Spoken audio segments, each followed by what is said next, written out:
Hey everyone, welcome back to the channel. Today we're taking a trip to Northeast Texas to explore the story of Jefferson, a small town with a remarkably rich history.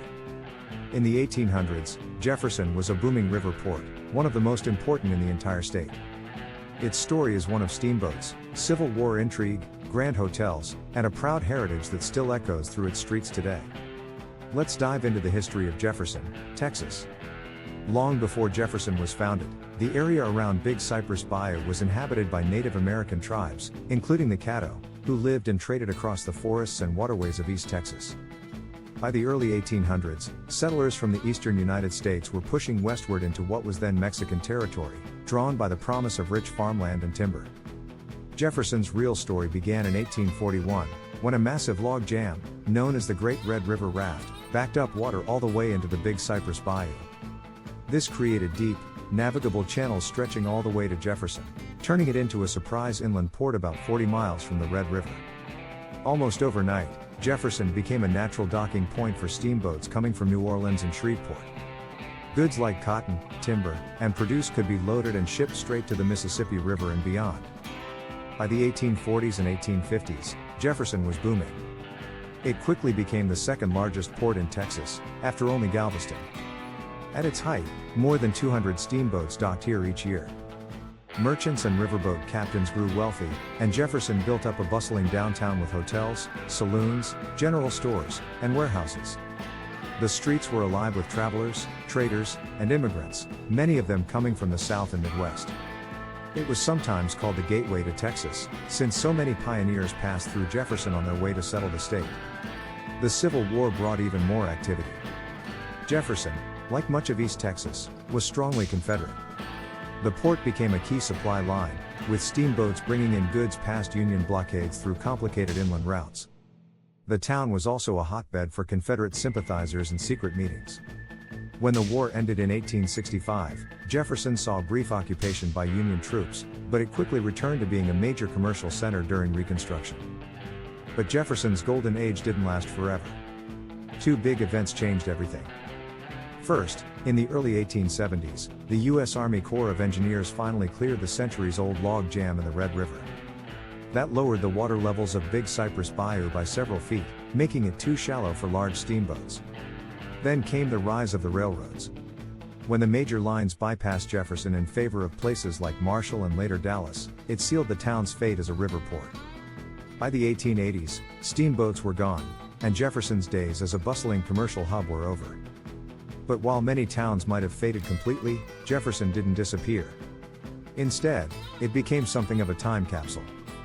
Because there wasn't as much new construction after the steamboat era, many of the original 19th century buildings were preserved, from old hotels and saloons to Victorian homes and brick warehouses. Today, Jefferson is one of Texas's best examples of an intact 1800s river port town.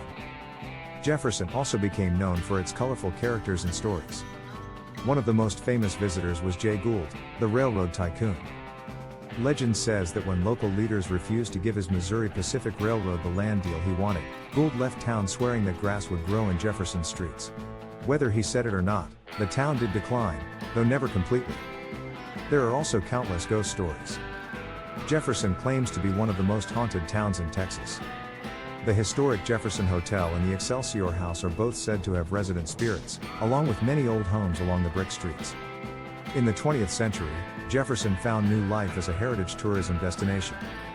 Visitors come to stroll its charming streets, ride boat tours on Big Cypress Bayou, and stay in historic bed and breakfasts.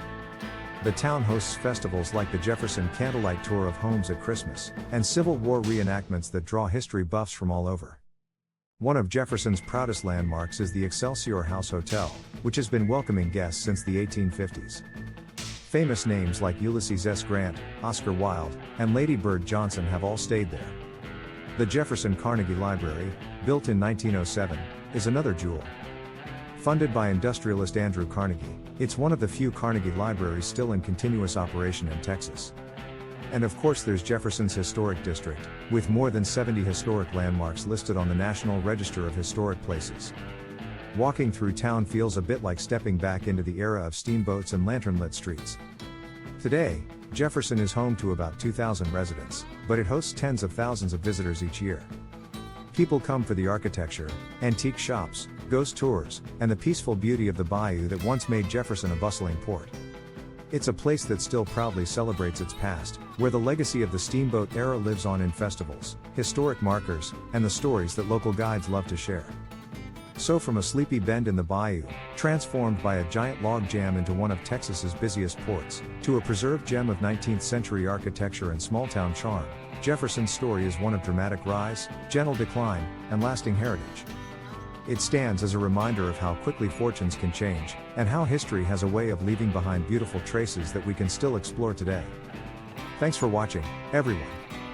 If you enjoyed this look at the history of Jefferson, Texas, give it a like, subscribe for more stories from Texas and beyond, and drop a comment telling us your favorite historic small town. We'll see you in the next